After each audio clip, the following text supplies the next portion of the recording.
Hello friends, तो आज हम लोग जानने वाले हैं साइंस में बायोलॉजी चैप्टर का फर्स्ट चैप्टर। तो फर्स्ट चैप्टर हमारा है जय प्रक्रम। देखिए इसमें पहले ऊपर ये क्या लिखा हुआ है, लिखा हुआ है क्या, यहाँ पे आप लोग अच्छे से पहले पढ़ लीजिए। लिखा है कि टेंथ क्लास की पूरे ऑब्जेक्टिव की तैयारी कराने की मेरी गारंटी, वो भी सही विषय के साथ। सही विषय के साथ है। देखिए यहाँ पे लिखा हुआ है कि ऑब्जेक्टिव में 230 मार्क कन्फर्म, यानी सच में ऑब्जेक्टिव में 230 मार्क कन्फर्म होने वाला है आप लोग को। देखिए चलिए हम लोग फर्स्ट चैप्टर से देखना शुरू करते हैं। फर्स्ट चैप्टर हमारा क्या है? फर्स्ट चैप्टर हमारा है कि जय प्रक्रम। क्या है? जय प्रक्रम। और इंग्लिश बोलो तो क्या? लाइफ प्रोसेस है फर्स्ट चैप्टर। देखिए चलते हैं अब हम लोग फर्स्ट चैप्टर के साथ। देखिए तो यहाँ पे हमारा फर्स्ट क्वेश्चन है, दांत की सबसे ऊपरी परत को क्या कहते हैं? क्या क्या यहाँ पे क्वेश्चन है कि दांत के सबसे ऊपरी परत को क्या कहते हैं? दांत के सबसे ऊपरी परत को क्या कहते हैं? तो दांत के सबसे ऊपरी परत को इनामेल कहते हैं। दांत के सबसे ऊपरी परत को क्या कहते हैं दोस्तों? तो दांत के सबसे ऊपरी परत को इनामेल कहते हैं।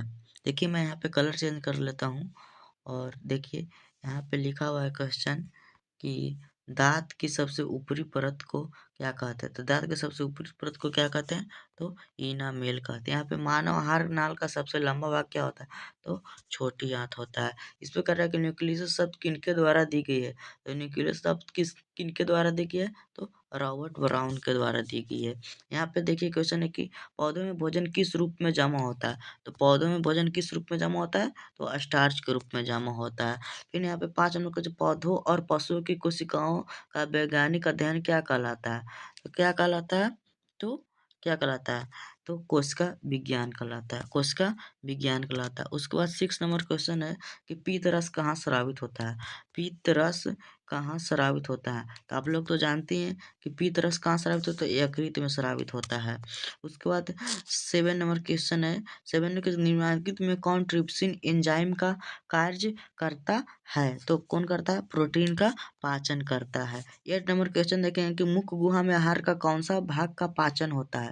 तो कौन सा भाग का पाचन होता है? तो नहीं जानते कौन सा भाग का पाचन को बोल रहा है ना, मुख गुहा में। तो मुख गुहा में कार्बोहाइड्रेट का पाचन होता है। देखिए चलिए और हम लोग आगे बढ़ते हैं 8 नंबर पर। अब चलेंगे हम लोग 9 नंबर क्वेश्चन से।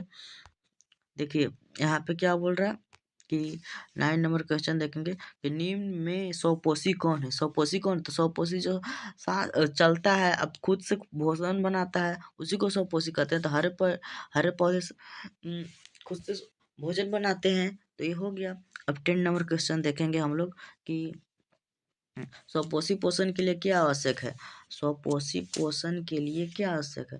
तो स्वपोषी पोषण के लिए क्या क्या क्या आवश्यक? पर्णहरित, सूर्य का प्रकाश भी है, कार्बन डाइऑक्साइड, यानी इनमें से सभी आवश्यक है। यानी इसका आंसर हो जाएगा क्या? इसका आंसर हो जाएगा डी। देखिए 11 नंबर क्वेश्चन है कि किसकी उपस्थिति के कारण पौधे का रंग हरा होता है? तो क्लोरोफिल के कारण। 11 का ए। 12 बोल रहा है कि हाइड्रा में क्या पाया जाता है? तो हाइड्रा में स्पर्शक पाया जाता है। 12 का डी। 13 नंबर क्वेश्चन बोल रहा है कि ग्लूकोज का रासायनिक सूत्र। तो ग्लूकोज का रासायनिक सूत्र क्या होता है? तो C6H12O6। ये हो जाएगा ना, C6H12O6। 13 का कितना हो जाएगा आंसर? 13 का सी नंबर आंसर सही हो जाएगा, C6H12O6। और देखिए 14 का बोल रहा है कि 14 क्वेश्चन, अवीवा में अधिकांश पोषण कैसा होता है? अवीवा में अंतग्रहण होता है। अवीवा में कैसा होता है? तो अंतग्रहण होता है। चलिए अब हम लोग और आगे बढ़ते हैं अपने क्वेश्चन की तरफ। देखिए अगला क्वेश्चन है हम लोग का कि बोल रहा है कि तो अमीबा में अधिकांश पोषण कैसा होता है? 15 14 तो देख लिए हम लोग ना कि अंतःकरण होता है। उसके बाद हम लोग देखेंगे 15 प्रकाश संश्लेषण की क्रिया होती है। तो प्रकाश संश्लेषण की क्रिया कहाँ होती है? तो हरे पौधों में होती है। यही होगा ना। हाँ। तो 16 नंबर क्वेश्चन देखा, अमीबा अपना भोजन कैसे पकड़ता है? तो अमीबा अपना भोजन कैसे पकड़ता है? तो कुटपाद के द्वारा पकड़ता है। अमीबा कुटपाद के द्वारा ही पकड़ेगा ना। तो हाँ, अमीबा कुटपाद के द्वारा पकड़ता है। उसके बाद कौन सा एंजाइम वसा पर क्रिया करता है? कौन सा एंजाइम वसा पर क्रिया करता है? तो कौन करता है? तो लाइपेज करता है। कौन करता है? लाइपेज। 17 का कितना आंसर हो जाएगा? 17 का सी हो जाएगा, लाइपेज हो जाएगा। 18 का देखें, आयोडीन की कमी से कौन सा रोग होता है? आयोडीन की कमी से कौन सा रोग होता है? तो घेंघा रोग होता है। 18 का ये 19 नंबर क्वेश्चन है, कवक में पोषण की कौन सी होती है? तो कवक में मृतजीवी होती है। कवक में कौन सा होते हैं? तो कवक में मृतजीवी होती है। हाँ देखिए, अब अगला क्वेश्चन जानेंगे हम लोग कि 20 में, दांतों को साफ करने के लिए दंत मंजन प्राय होता है।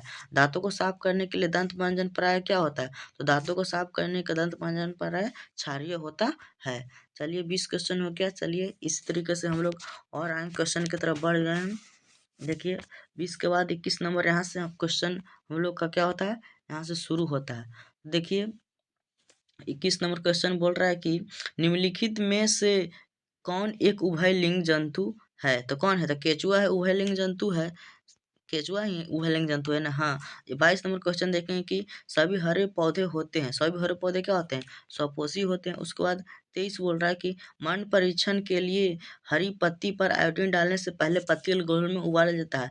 मंड को घोलने के लिए, क्लोरोफिल को घोलने के लिए, पत्ती को मुलायम करने के लिए, इनमें से सभी करने के लिए, क्या इनमें से सभी होगा तभी तो मंड परीक्षण के लिए हरी पत्ती पर आयोडीन डालेंगे, तब तो अल्कोहल में उबाला जाता है, तभी ना। हाँ, तो इसका 23 का आंसर क्या हो जाएगा? 23 का आंसर डी हो जाएगा। हाँ, अब देखिए 24 क्वेश्चन, तो स्लाइड को सर्वप्रथम कंपाउंड माइक्रोस्कोप से देखा जाता है। तो क्या 10x पर ना, 10x पर। हाँ देखिए 25 क्या क्वेश्चन बोल रहा है कि एक वयस्क मनुष्य में कितने दांत होते हैं? तो एक वयस्क मनुष्य में 32 दांत होते हैं ना। हाँ, चलिए आगे हम लोग बढ़ते हैं।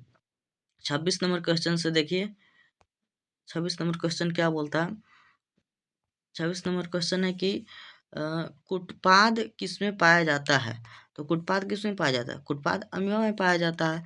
बिल्कुल सही है, उत्पाद अमीबा में ही पाया जाता है ना। हाँ देखिए, फिर क्लोरोफिल वर्णा का रंग होता है। क्लोरोफिल वर्णा का रंग कैसा होता है? तो हरा होता है, हरा होता है। हाँ, ग्वाइटर अथवा घेंघा पनपता है। 28 नंबर वो क्वेश्चन, ग्वाइटर अथवा घेंघा पनपता है किस? तो आयोडीन के कमी से। ये सब इम्पोर्टेंट है, आप सब याद कर लीजिए। भोजन का पचना किस प्रकार की अभिक्रिया? भोजन का पचना किस प्रकार की अभिक्रिया?